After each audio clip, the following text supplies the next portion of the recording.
What's up, Pugilism Planet? Oh, that wasn't loud enough. There we go.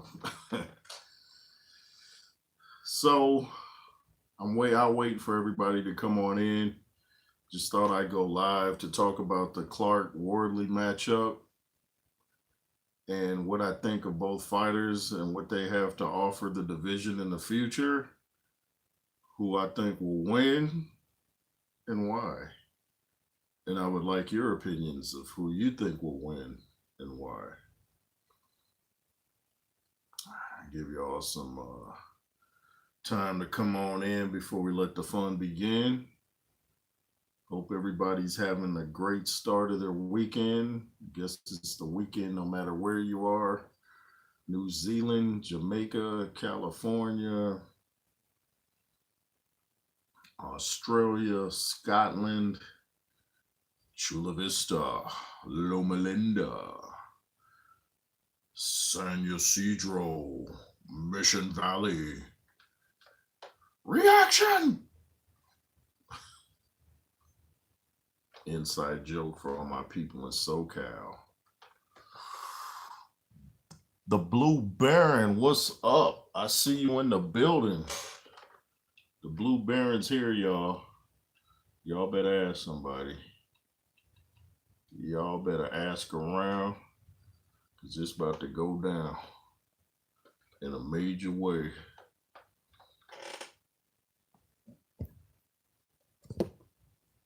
Wow.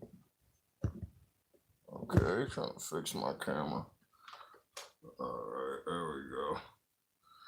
But anyway, yeah, shout out to the Blue Baron. What's up with you, man? I'm just here to talk a little Frazier, Clarke, and Wardley. Yeah, man, I'm going to have a good resurrection day. I don't use the word, the E word that has a pagan origin. But yeah. How about yourself? Emmanuel Broderick's in the building. Shout out to you, man. Appreciate you tuning in. Just thought I'd go live here and talk about Wardley and Frazier Clarke. Frazier's actually a good name. What's up to you, man? Emmanuel's in the building. Hope everything's going well. And I guess we can go ahead and get started. I was watching all types of fights last night from Frazier, Clarke, and Wardley, and I was watching their highlight reels to see how great the fighters they are, what their strong points are and everything. And no offense to Frazier Clarke, but it's like Wardley said, nothing really stood out, you know? The Blue Baron says, I'm not religious at all, just like eating chocolate eggs. Wow, chocolate eggs. You mean those kind they used to sell, what are those kinds they used to sell in the store?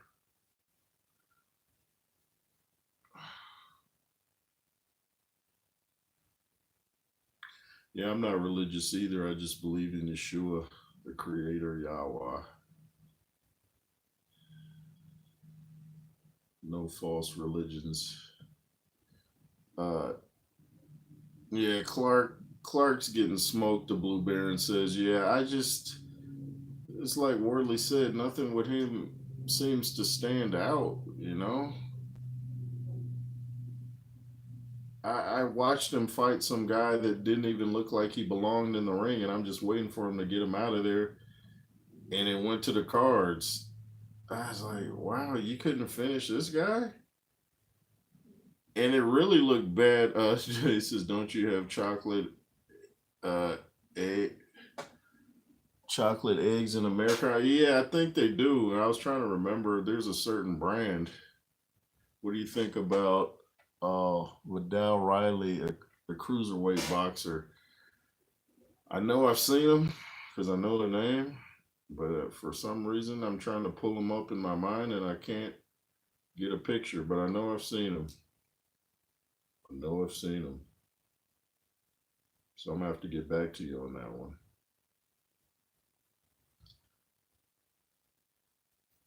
It's like Wardley said, nothing stands out about Clarke. He's not the fastest guy. You know, he's got good size. He's a big guy. Wardley's very small, and now I know the answer to the question someone asked me in the chat about why do they call Wardley a white collar fighter, because that's where he started. And it looked like the guys he was fighting were way smaller than him, but he was touching them up. And I notice he leaves his hands down a lot, but he just has a lot more punches in his arsenal than Frazier Clarke. And he also seems to punch harder than Frazier Clarke, even though he's a smaller guy. I don't see how Clarke can win this unless it's a surprise punch, which can happen.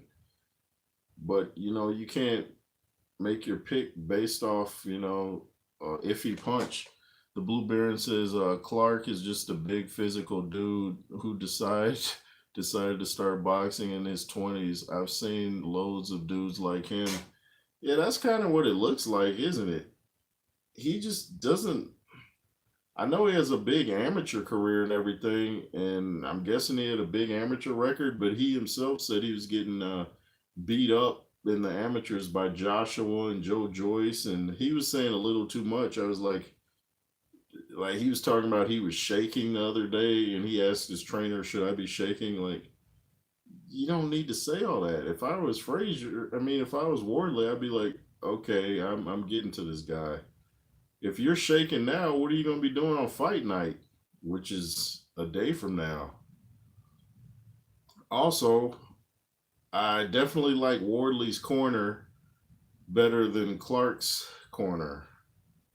Clarke's got Angel Fernandez, who worked with Joshua briefly, and Wardley's got Ben Davison, who's co-trainer. So Wardley's already got the better skill and the bigger power, and he's got Ben Davison. I just don't see any way that Frazier Clarke is gonna win. I mean, he's not even winning the press conferences, just the back and forth. So I think he's in over his head. Shout out to Boxing Wave. He's actually flying over across the pond to attend the fight. So I know he's gonna have fun up there. Go subscribe to Boxing Wave if you haven't. I've been on his platform a couple times. He always shows me love, so appreciate him. He's actually going over there to see the fight, man. It must be nice. But yeah, just don't see how Clarke's gonna do this. I just don't. I watched his fights. I watched him working out with Angel Fernandez, and his combos didn't impress me.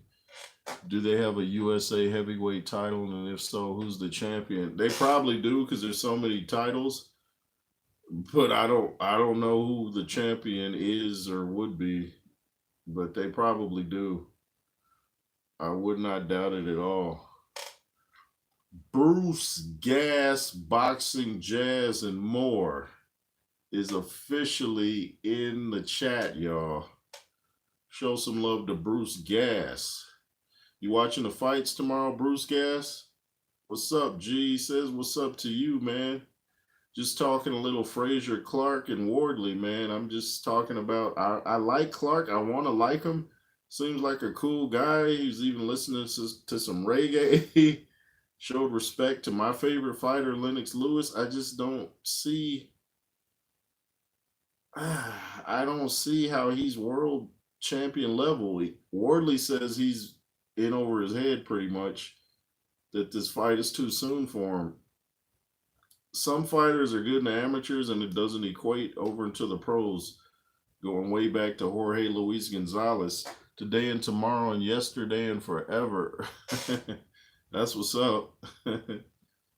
Yeah, man. Looks like the fight will be on Peacock, so that's an NBC affiliate. So I'm gonna go, or NBC altogether. So I'm gonna check it out. Hopefully, looks like it should be some pretty good fights on the undercard. Looks like some of the ruckus was starting early at the press conference. But I just, like I said, man. Oh, now let me talk about Mike Tyson and Mr. Jake Paul. I understand the rules. If these are the rules, I'm probably not gonna watch it. 16-ounce gloves, 2-minute rounds, no judges, and it's almost like the Roy Jones thing. Like there's no winner unless someone gets KO'd. So I'm like, no, But we have until July to get this straight, and I still think they're trying to get this sanctioned as a professional bout and not an exhibition, because the ticket sales will probably plummet if that's how they're gonna do it. Because I just don't, I'm not interested in that, not at all, and the public isn't either. So they're gonna have to step it up. If Mike can pass all the tests that he needs to take, then why not let it be professional? Why did Clarke take no so long to turn pro? He must be pushing 34 now. I was wondering his age. Some guys just get comfortable in the amateurs, and I think it's a mental thing. I think they don't want the pressure of turning professional, because once you turn pro, then like the world is really watching you, and you got your people to support at that point because you're making the big money. So I think a lot of guys just fall in love with that amateur style, which is more tagged than boxing. Like, let me touch you with this white part of the glove. It's not so much based off power. It's more about, can I tag you? That's just my opinion. Um, Frazier, Clarke, both guys I saw the weigh-in. Looks like they're in good shape. They announced the weights, in stone. So I'm not sure the weights, but looking at Wardley, he looks to be around 220 or a little under, maybe 217 ish, 218 ish, around there. Clarke looks like he's around 240 maybe. Um, Vidal Riley is on the Clarke and Wardley card. Okay, I just got to see his face to remember. I definitely know the name. I know the name. Man, I was watching David Tua's highlight reel last night. Man, he definitely has to be in the discussion as one of the hardest punching heavyweights. That dude was hitting people with punches, and I saw their bodies doing things that looked like they were in the Matrix. I was like, he was like one blow away from decapitating people. I'm like, man, David Tua was a monster, and he's still a monster. I see him training on IG. Man, and it sounds like he might want to fight with Mike Tyson. But of course, it looks like they keep wanting to throw in these exhibitions, so who knows? When is the last time you ever had heard of a 57-year-old boxer getting a professional license? Comment disappeared. Just a second. When have you ever heard of a 57-year-old boxer getting a professional license? This isn't going to be the first. They need to make it happen, man. Mike's gonna be all right. Mike is not getting hurt by Jake Paul. This dude, even if it was 30 years ago, he's been hit by Razor Ruddock, Lennox Lewis, Evander Holyfield. There's no way this little YouTuber named Jake Paul is going to cause him some damage. I just watched Jake Paul's punch in the bag, and what's crazy about it is this dude is so slow, they sped up the footage, and people were noticing it in the comments. They had to speed up the footage so Jake Paul looked fast. They have to do that with Mike Tyson. So how's the 27-year-old at an advantage when he's not faster, stronger? Ring IQ is terrible.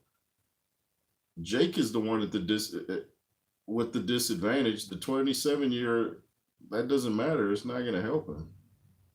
He has little experience. All he really does is run his mouth. He's not a great boxer. He's an average boxer at best. Even his own trainer said he doesn't have world-class punching power. But, people place way too much emphasis on the age, way too much. Like I said, if you were just to look at both of them train and didn't know the age, you would pick Tyson.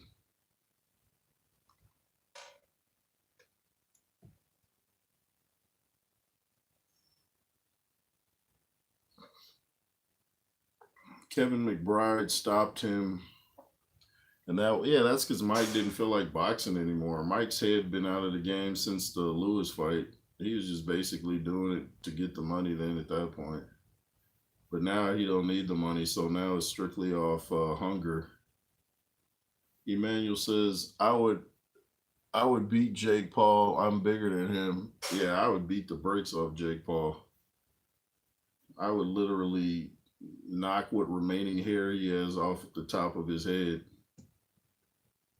And if Jake Paul's so young, how's he looks like he's balding already? He's like, man, you 27 losing your hair already, man?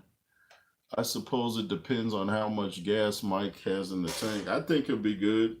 He's running an hour before he even starts training, so I think he'll be good. I've seen like older people than him in marathons, so but people have been brainwashed into this age myth. Age, it depends on the person, not the how many years you've been on the planet.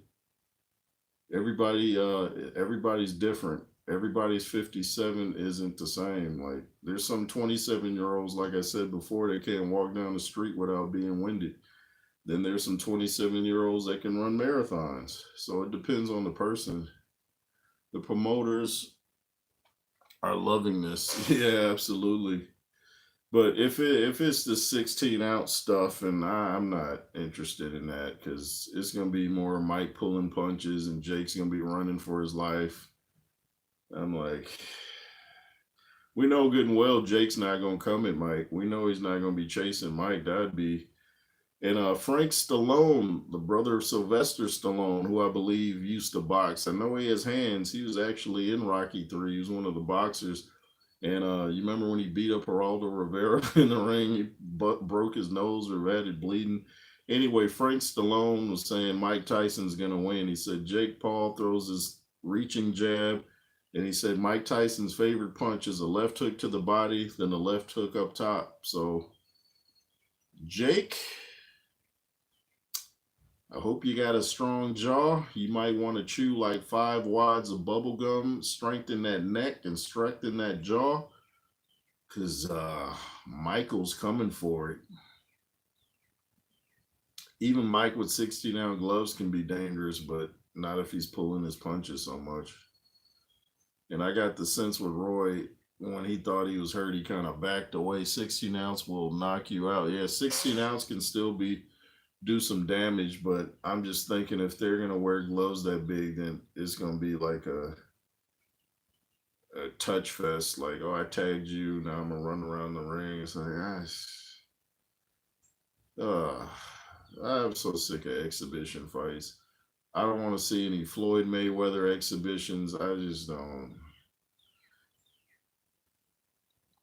So, do you think it's a real fight or a show? For now, it sounds like a show.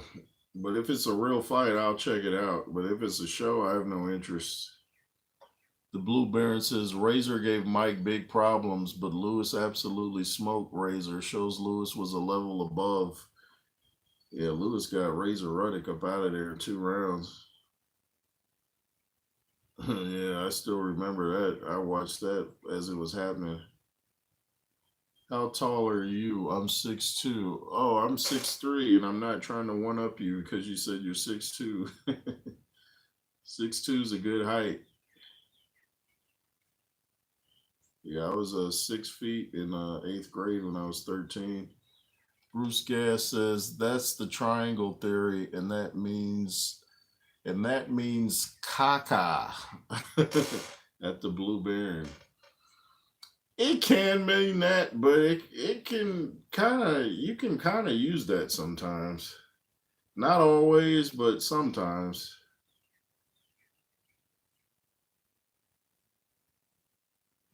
Um, I don't know though. I don't know. I was looking at Fabio Wardley. He knocked out Eric Molina in 5. I was like, oh, Eric Molina's still fighting? Dude fought Joshua and Wilder. Got stopped by both. Now he can add Wardley to that list. Yeah, the Blue Baron says sometimes. Yeah, sometimes the triangle theory works, but sometimes it doesn't. It's not an exact science because you got the human aspect involved. Anytime you have humans, it depends on emotion and heart. So a fighter might have heart for one fight and then be a coward for the next. So that's kind of what hurts the triangle theory. Ali, Norton, and Foreman is the perfect example. Yeah, that's a good point. That's a good point. That is a very good point. I wish I could have seen David Tua and Foreman mix it up, man. Like I knew David Tua could punch, but and I watched him box. I just didn't remember him hurting people the way he hurt him, man. That dude was. When people say Deontay Wilder's the hardest puncher of all time, go back and watch David Tua, and you tell me David Tua had people folding back like Ngannou several times.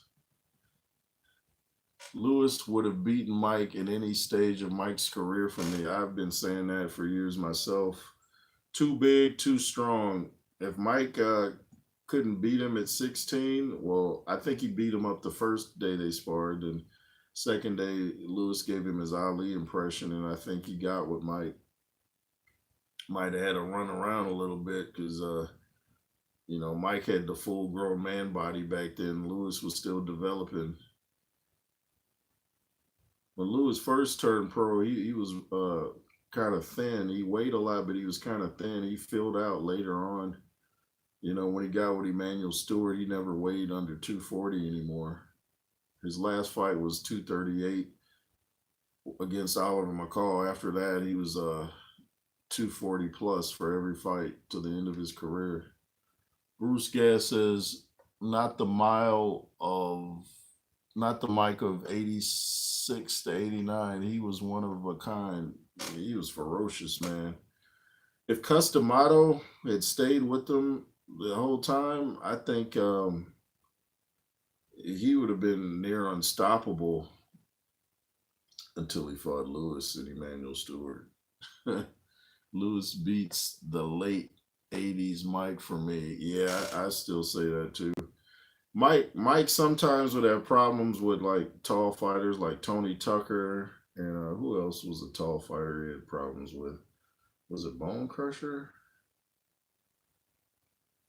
Somebody a tough. He could jab with these tall guys, but I don't know. It was a little difficult for him. They have Mike listed at 6 feet, but I don't know. He looks more like about 5'9" ish, 5'10" to me. I don't know. Although on the face off with Jake Paul, they looked almost the same height, and Jake Paul's listed at what, 6'1". Height is tricky, man. It's hard to tell.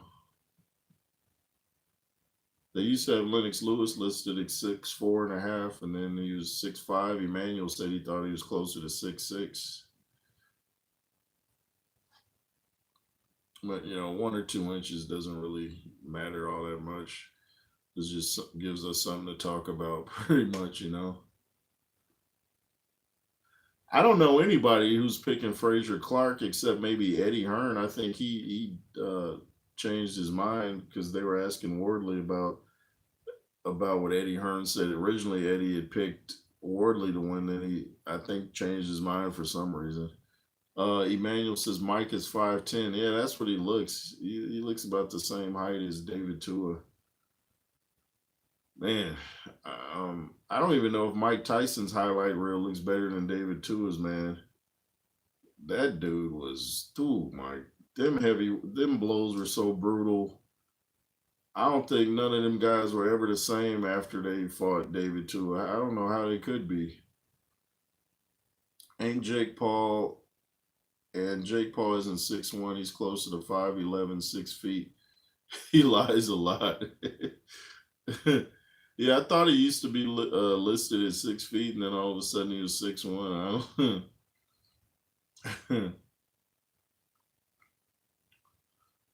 I know Logan Paul's pretty tall. I think Big Joe Egan just called out Logan Paul since he couldn't get the fight with John Fury. Y'all mix it up with Joe Egan. He wants to scrap. Youngsters today, not all, but a lot of these youngsters today ain't got the discipline to be great fighters. So being young isn't really an advantage if you have no discipline. The fountain of youth is only good if you're disciplined. If you have no character, if you don't like to train hard, then it's not going to matter.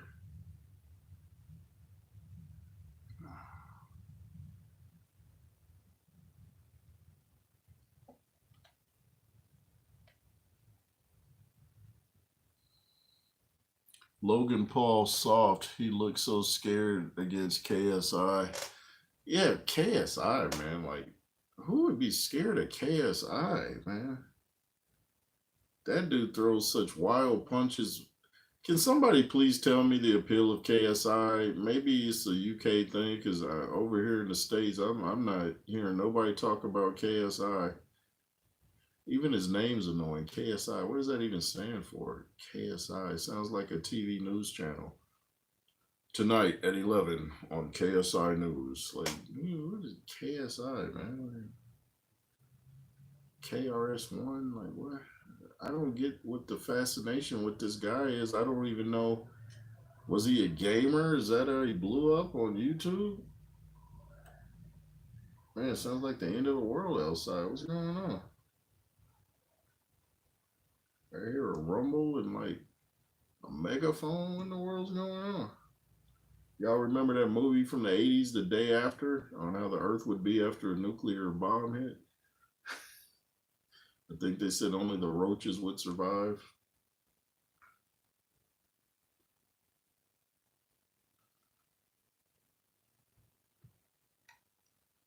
Knowledge, strength, integrity. That's what it stands for. Knowledge. Oh, that's what it is. He doesn't seem to have any of those qualities from what I've heard. He might be a goal for him to try to accomplish, but he didn't sound knowledgeable. He doesn't look strong, even maybe he is strong, he just doesn't look it. And I definitely haven't heard any integrity. I've heard him go way too far in some of his comments. I was like, KSI.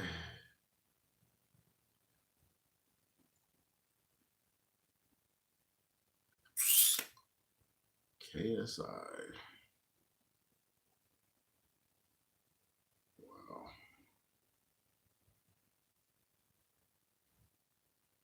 Yeah.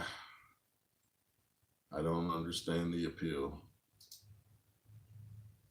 He seems very egotistical, though.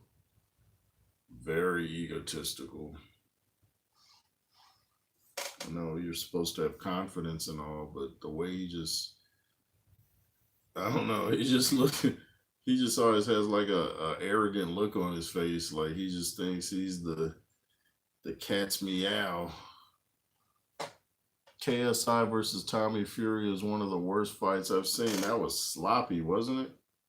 I wish Tommy Fury would just knock these guys out so there's no question. When I first saw Tommy Fury fight before these Jake Paul and KSI fights, I thought, he's a pretty good fighter, but he just don't seem to have that pop, man. If he had some power, then if he had some power, then first of all, Jake Paul and KSI wouldn't even want to get in the ring with him because they ain't trying to fight nobody like that. The only reason Jake Paul's fighting Mike Tyson is because, he's trying to use his name and piggyback off that. Is there many American heavyweights coming through apart from Anderson? Well, I understand that Torres just won a fight last night. Richard Torres. So I think he's got 9 wins and I forget how many knockouts, but yeah, Torres. I like Torres the best out of all of them. I like Torres more than Anderson because he's you could tell his head's in the right place. I don't really I don't know. I just have a hard time with fighters where I feel like they can't decide if they want to fight or not, and they don't know if they want to be gangsters and party. Do that party later, man. And if you're fascinated with the gangster world, go watch Boys in the Hood. But stop trying to be Doughboy outside the ring and then think you're gonna be Ali in the ring. It don't happen like that. Choose one or the other. Don't straddle the fence. And that's what a lot of, unfortunately, a lot of African American fighters or African American period, we're just fascinated with the gangster lifestyle. I don't know what that's about. Maybe it's I think a lot to do with the music. But I wish my people would lose their fascination of gangsterism because it just don't make any sense. It makes zero sense. Anderson would have a bright future. He's spoken of highly by Tyson Fury. He knows how to fight. He's got skills. He's never been knocked down, from what I've seen. Close call against Prince Charles Martin, but he wasn't knocked down.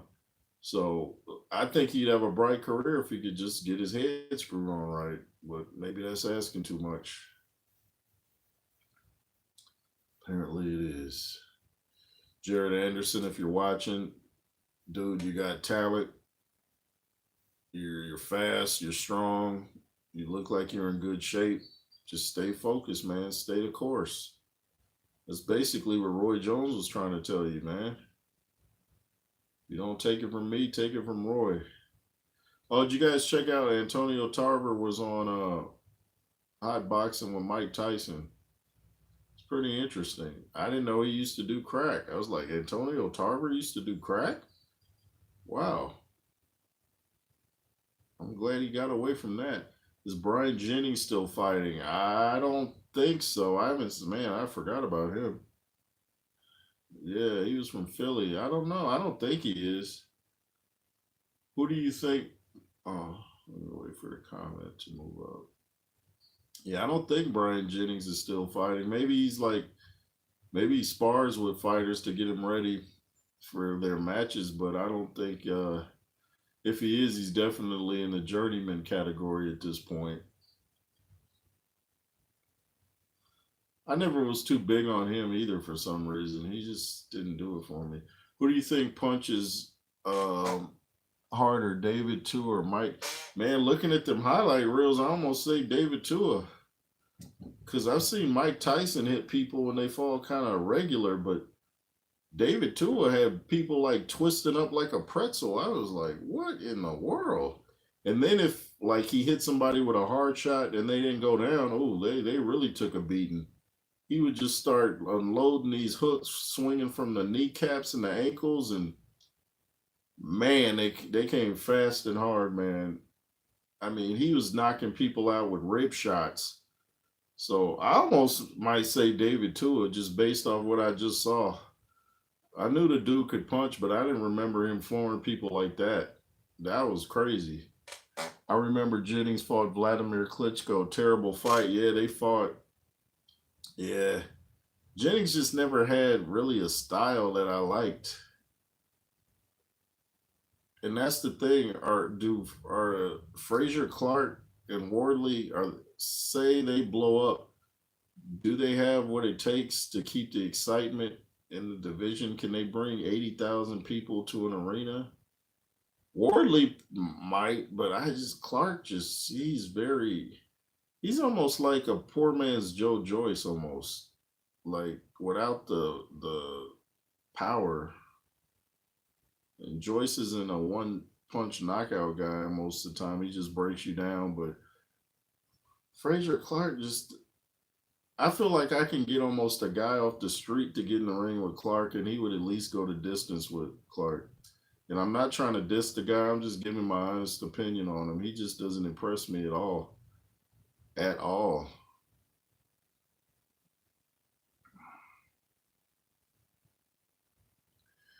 Emmanuel says, I think David Tua punches harder just from the reactions of opponents, and he was putting them to sleep. You're right, man. I never.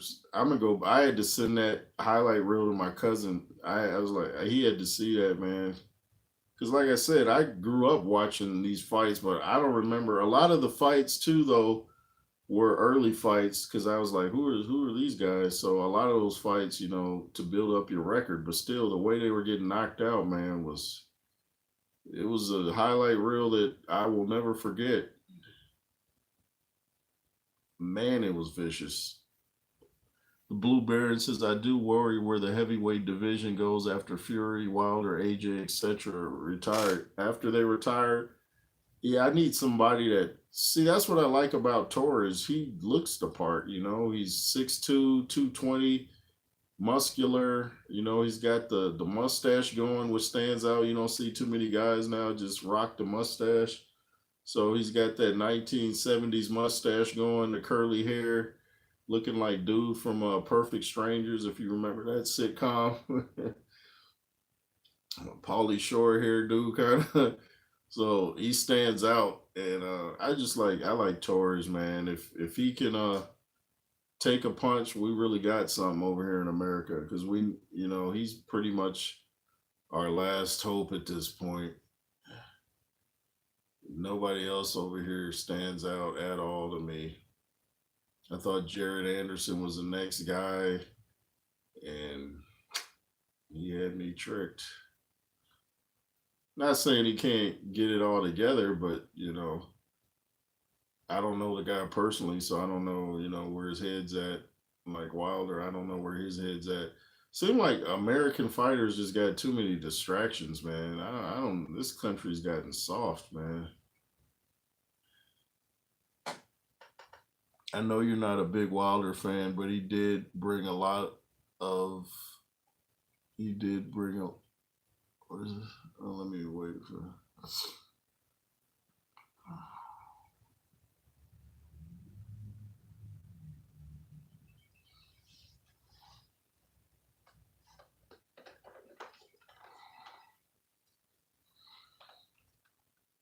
Says I know you're not a big Wilder fan, but he did bring a lot of excitement to the division, no doubt, no doubt. Yeah, I liked watching Wilder fights. I just always said AJ could beat him, but I liked watching him fight because my favorite fight from Wilder is the rematch with Stavern when he just hit him and then put his hands down and looked at him. That was kind of hard the way he did that. He just hit him and looked at him like, it's about to happen. Boom. And then he hit Stavern with that punch and had Stavern doing that old dance, the butterfly. Yeah, that's the way David Toole was KOing people in that highlight reel. Yeah, no doubt. Deontay, anytime you can knock out just about everybody you fight, people are gonna want to watch you. Whether your boxing skill is up to speed or not, you're gonna make people tune in. Fury versus Wilder 3 was an absolute classic. Yeah, that was back and forth, wasn't it? That was back and forth. And Wilder put on that weight, and I thought it looked good on him, but I don't know if he was used to carrying it. When he first came into boxing, he was a little heavier than he is now. So I don't know if his body got used to that lighter weight. He was trying to build. I saw him bench pressing like 300 pounds. He's trying to get his strength up and stuff to keep. So when Fury clinched him, it wouldn't wear on his legs so much, and it might have helped a little bit. But I think the more the fight carried on, carrying all that weight for him, his legs couldn't handle it. Plus, he's getting punched at the same time. So, he would have to be 230 for maybe like a year for his body to get used to that weight, I think. To just put on 230 and then you got to fight in a month, I don't know if his body was ready for that. Because he really has to eat to put his weight on. He's not a naturally big guy. So I think he was eating pancakes and all that, to make sure he could put on weight. The best I've ever seen Wilder, though, was the first Stavern fight. He used the jab to outbox him. I thought he looked pretty good in that fight, too. Back when he had Mark Breland. Never should have let Mark Breland go. That was ridiculous. Shout out to Mark Breland, man. Poor guy. He used the jab to outbox him and landed punches with some technique. He absolutely did. I was always a diehard Wilder fan. Being British, I get a lot of. What is this?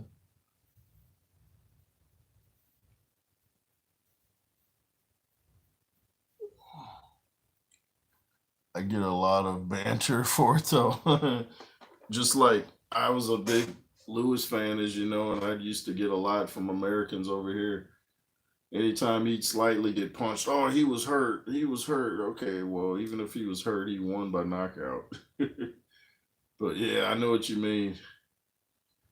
Anytime you support a fighter that's across the pond and the people in your home got something to say, they want you to be a Mike Tyson fan. But I connect with the person, not where they're from.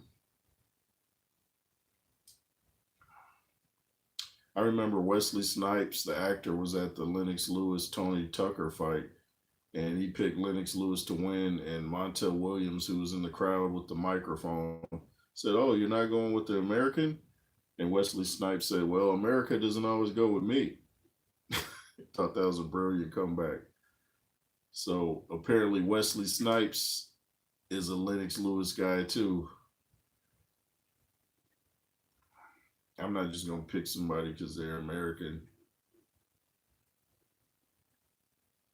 Like Deontay Wilder is American, but he's into some dark stuff that I can't roll with.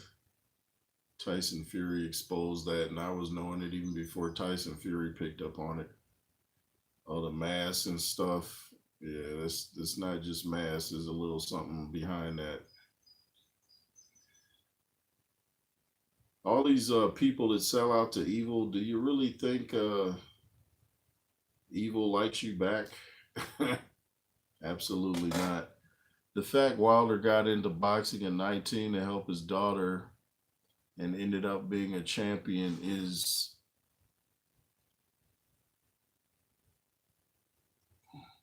ended up being a champion is like something out of a film. They might do a movie on it because I always thought that was commendable that he got into boxing to help his daughter, like Luis Ortiz, his daughter. Her health is what or is or wasn't the best, and so you gotta respect the fact that they love their children like that, and the fact that Deontay could focus enough on boxing with all that going on outside the ring shows he had a strong mind. Maybe it's worn on him over the years. Maybe that's why he's smoking now because of the stress and all that. And I notice all the time now he keeps talking about risking their lives in the ring. So, you know, is Wilder into some dark stuff? Honestly, I didn't know that. Yeah, man, his dad's a preacher. That's what's strange about it. Go watch the Fury Wilder their face off for their first fight. Tyson Fury talks about it. Um, Unfortunately, a lot of my people are into this ancestor stuff, and as the scripture says, you don't talk to the dead. A dead person can't do nothing for you, but apparently that's what Deontay and I think Deontay he appears to be into something similar, if not that. And it's some darkness in his life, and I knew once he said that he wasn't gonna beat Tyson Fury, and he didn't. I think Tyson Fury won that first fight. I don't see how you can win every round and then get knocked down twice, and all of a sudden it's a draw. But yeah, Wilder's into some stuff. He even got his mask from Louisiana, and we all know that's witchcraft central. So yeah, and when I heard what he's saying, why he bought the mask, I was like, I get tired of all these costumes. Like, what did Joe Joyce used to come with that big old juggernaut? I was like, what is that? The Blue Baron says 100% Fury won that first fight. I thought so too. I'm like, Deontay, that's not a draw. He was getting out boxed, schooled, and then he gets two knockdowns. Oh, it's a draw. What are you basing that off of? The fact that Deontay was champion? Because you're champion, you don't just all of a sudden win rounds because you're champion. You know the old saying, well, you have to knock out the champion to. No, you don't. Who made that rule up? You don't have to knock out the champion to beat him. You just have to beat him. I don't know where these sayings come from. You have to knock out the champion to take his belt. No, you don't. That's not the rules.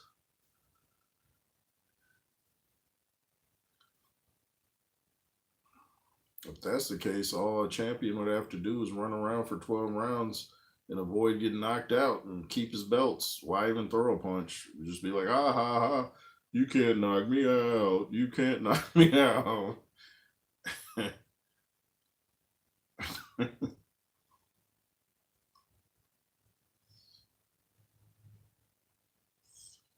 Yeah, but I hope to go live tomorrow for that Wardley Clarke fight. I'm getting kind of hyped about it.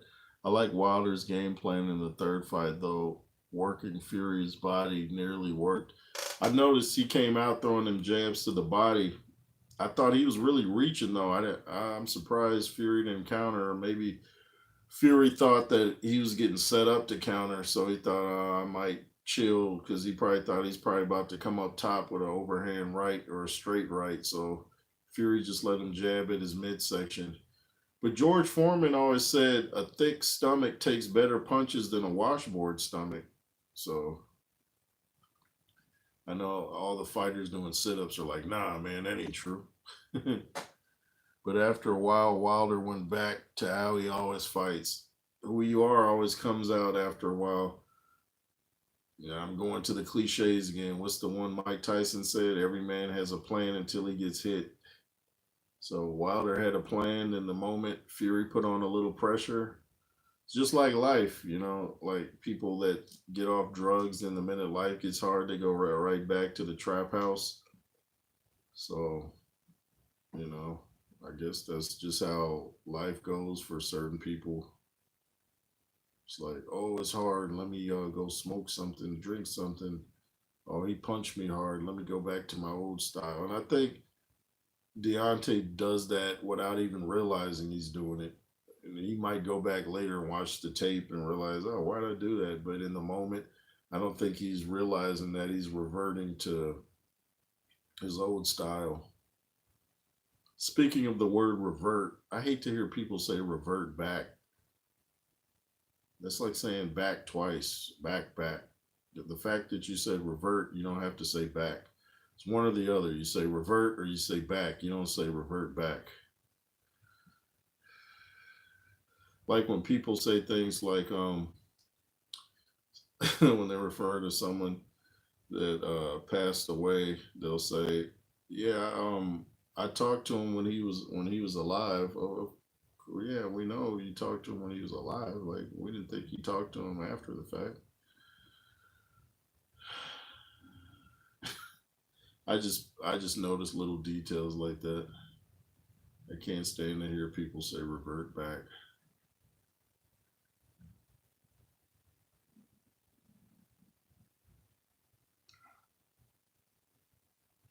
I hear my stomach growling.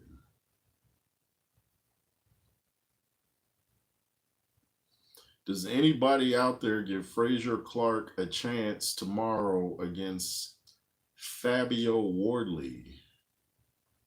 In the 90s, Fabio was a book model, a novels model. Remember, wasn't his name Fabio, the white guy with the long hair? And I think one of the dudes in Milli Vanilli might have been named Fabio too, Fab or something. But Fabio's an interesting name. It wasn't good that Wilder didn't shake Fury's hand in the third fight. Should have taken his loss like a man. That was so weak. I didn't like that either. And then when he saw Fury in Saudi Arabia recently, and it seemed like he was all good with them. That's just weak.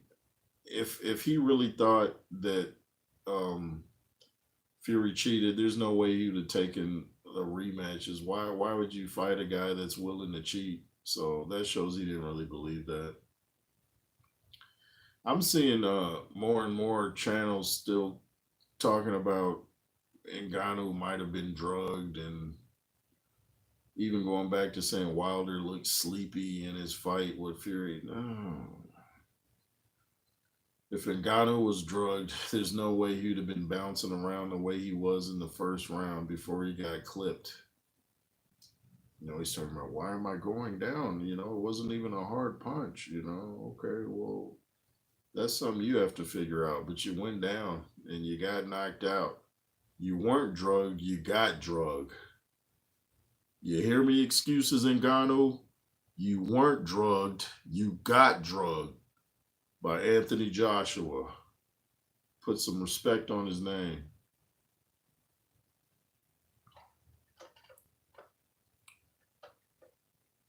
Well, what is that, Blueberry? He said, hello? Hello?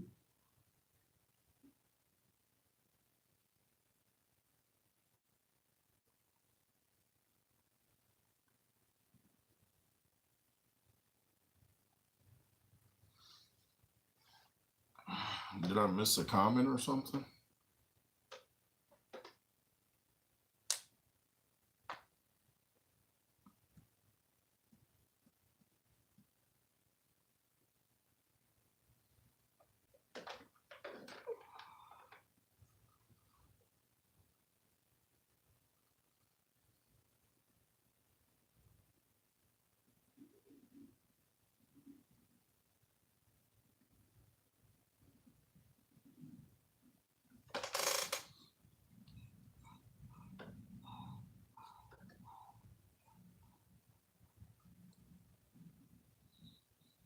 Oh yeah, Mike Tyson is on Fight Camp on YouTube, and he's showing little techniques on the bag, talking about hitting the bag for 40 minutes straight, nonstop. Something he saw George Foreman do. For some reason, my comments weren't coming up. Oh, technology. I've had that happen on Instagram. I'll send somebody a message and it's blank, and then I have to resend it, or it just don't go through. I don't understand.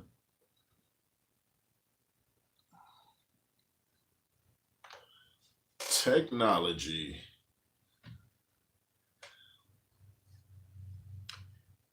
Emmanuel Broderick says it wasn't surprising seeing Ngannou knocked out, as he hasn't fought any big punchers ever.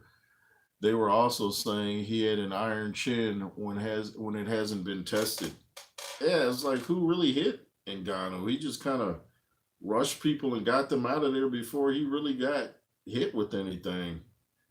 So, and people kept talking about the size of Ngannou. And if you look at AJ's neck is bigger than Ngannou's. So AJ can probably take a punch better than Ngannou. And he might have been the physically stronger man too, because AJ said when they clinched, he thought, well, I could take this guy. So he wasn't impressed with the power of Ngannou. I think when Fury clinched Ngannou, he was like, oh, okay, this guy is kind of strong here. But AJ stays in the gym doing his cardio and weights, so he's like, hey, hey, this ain't nothing to me. I'm used to this. AJ stays in the gym. That's his favorite pastime. You put Ben Davison with that, the division got a problem now.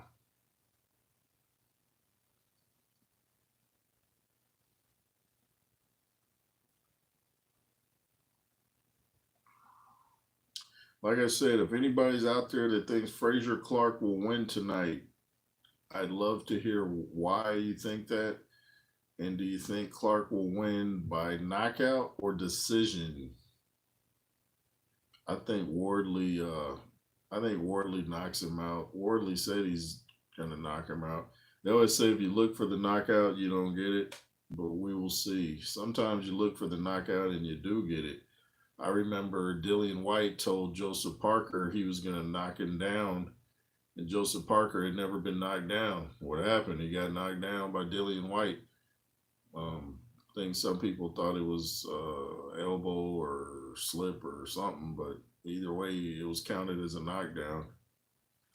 I think it will be one-sided performance from Wardley. I do too. Wardley's very fast. He's built like a cruiserweight, and sometimes them guys are harder to box. When I used to box cruiserweights, they were a lot harder to fight than the guys my weight because they were just constantly punching. the speed, because I'm real fast, so it wasn't the speed that was bothering me. It was just the fact that they don't really take a break. You're trying to pace yourself, and they're just constantly throwing blows. So I think Frazier Clarke is in over his head, and like I said, I like the guy. Seems like a cool guy. It's like I'm trying to like him. I wanted to see something from him, but nothing stood out, man. Just like Regis Prograis, I wanted him to beat Devin Haney, but when I looked at his fights, I'm like, he's not beating Devin Haney. It's not happening. Yeah, and he didn't. Mr. Flash, I knew AJ would be too much for Ngannou in the clinch when I saw an old video of him lifting a minivan to get I saw that too, to get a kid's ball laugh out loud, 20 pounds lighter. Peeps thought would be a big deal. Yeah, shout out to you. I remember that. Yeah, AJ's a strong dude. I don't know, like people are acting like Ngannou was gonna go on there and take his lunch money or something. I'm like, this is a two-time heavyweight champion. Like, what are you guys talking about?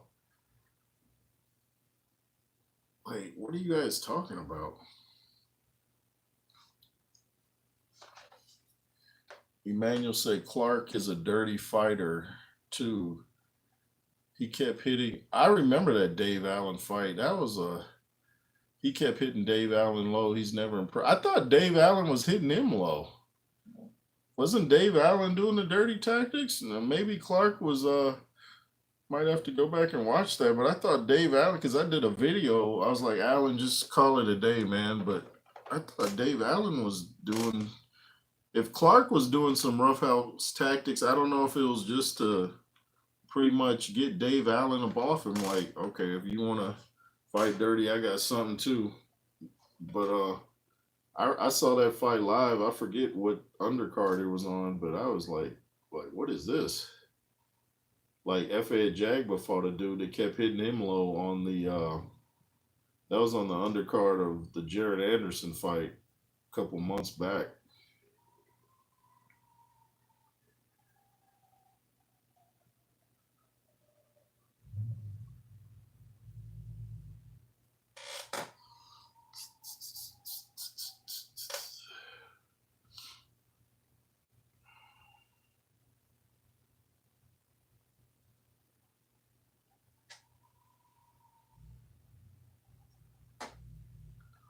Mr. Flash says Clarke getting steamrolled. His past opponents did not come to win. When Wardley been in there with guys coming to fight, big difference. That's the same impression I got. When I saw Clarke couldn't get the guy out of there that looked like he never had a fight in his life, looked totally out of shape, and I was like, you couldn't get him out of there? I know sometimes it's hard to beat guys that don't come to fight because they don't really leave themselves open, but that was ridiculous. Oh, I owe Courage Shabalala an apology. I said when he came to America, he lost his first fight. Nah, he lost. He can't. He lost his. I think his 20th fight as a pro, but it was on the world stage when he lost on HBO. I think the guy's name was Brian Scott. The big 278 pounder stopped him. So yeah, he didn't come right over here and get knocked out. So I got that wrong. But he had like 70 amateur fights, and all of them, I think he only had two of the fights that were not knockouts. So he came over here big, but he said, I saw an old interview. He said he just got disgusted with the business side of boxing, to paraphrase it. I wonder who would win in an arm wrestling between AJ and Ngannou. Probably AJ. I'm sure AJ. The Blue Baron, is Wilder a household name in America? Remember, there was a video of Fury asking people in LA. I don't remember that. Yeah, most people everyone I talk to seems to know who he is, though. Maybe not at the time. People in LA, if they knew him, and very few did. Yeah, I think Deontay's definitely bigger now because of the Fury trilogy. At the time, though, he could probably walk down the street and they would just think he's some tall guy or maybe an NBA player, but they wouldn't know who. Like, is that Michael Jordan? Oh, I guess not.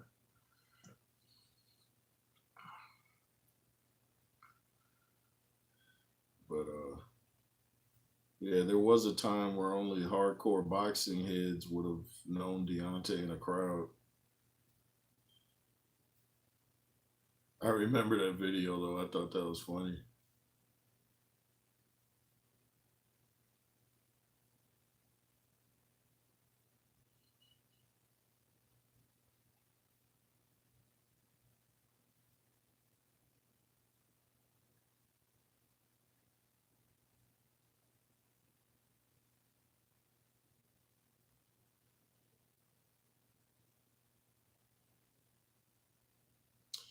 But back to David Tua, looking at his highlight reel makes you really realize the greatness of Lennox Lewis for him to beat David Tua. Um, Man, I remember that fight starting off a little bit shaky too. I forget the guy that worked at ESPN. He said I think he called Max Kellerman up after the first round and said like we're looking at a new heavyweight champion, and then like Lewis figured him out and just gave him a jab lesson. Think he remembered when he sparred Tyson at 16 and thought, okay, he wants to be aggressive. I'm gonna just jab this dude and move. And Tua got frustrated. I think he said years later he had an injury going into that fight, but I'm not sure.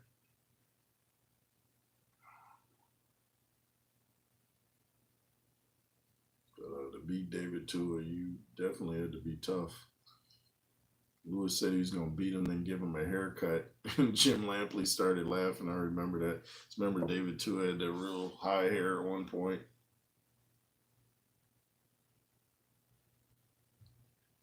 If you ask anyone on the streets in the UK, do you know AJ? You won't hear one person say no.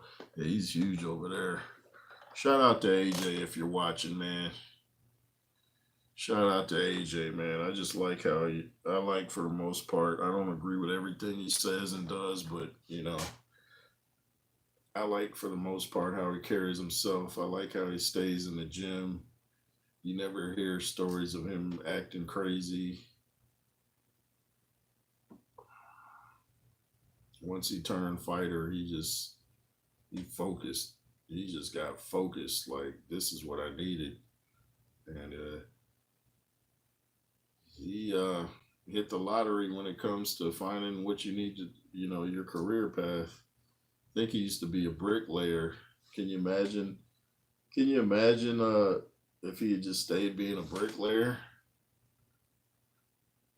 Like the fighter I was just talking about from the 90s named Courage Shabalala from Africa, he got discovered being a security guard. So even though he wasn't successful very much here in America with his boxing career, at least it got him, some money and it got him some fame and notoriety. And I think he's even starting to manage fighters or train them. So shout out to Courage Shabalala. Seems like a real nice guy. He actually watched one of my videos when I posted them on Facebook a couple of years back. Michael Grant checked me out too. Remember Michael Grant, the guy that fought Lennox Lewis?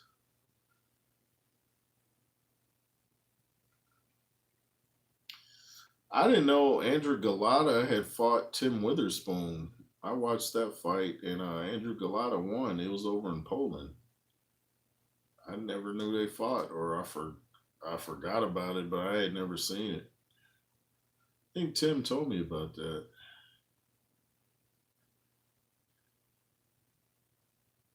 I watched the fight where Tim Witherspoon like only had like 12 fights. He was fighting, I forget the guy's name, but Tim was only like 205 pounds, and the other guy was 190. And Ferdy Pacheco and them who were announcing it, I think it was Ferdy. He said, "Yeah, big heavyweights." I was like, "Man, that dude's 190 pounds. If they thought that was big, I guess they'd flip out seeing the heavyweights of today." You come in the ring at 190 now. First of all, you wouldn't be letting the ring 190 campaigning as a heavyweight. But can you imagine somebody 190 pounds fighting like a Tyson Fury or a Joe Joyce, like, or a Zhang weighing 280? It would not be pretty. They might outland them, and then one punch, good night. You could have the best chin in the world, but taking a hard blow from a guy that's 280, that's going to be really rough on the old jaw.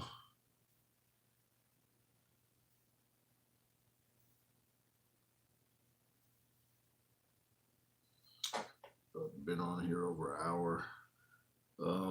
Guess I'm going to get on out of here, y'all. And I might make some videos later today. Hope you guys check me out tomorrow for the Wardley Frazier Clarke fight. I'll probably start, when they start doing the undercards. I think it starts 1 o'clock Eastern time here in America. Appreciate everybody that tuned in.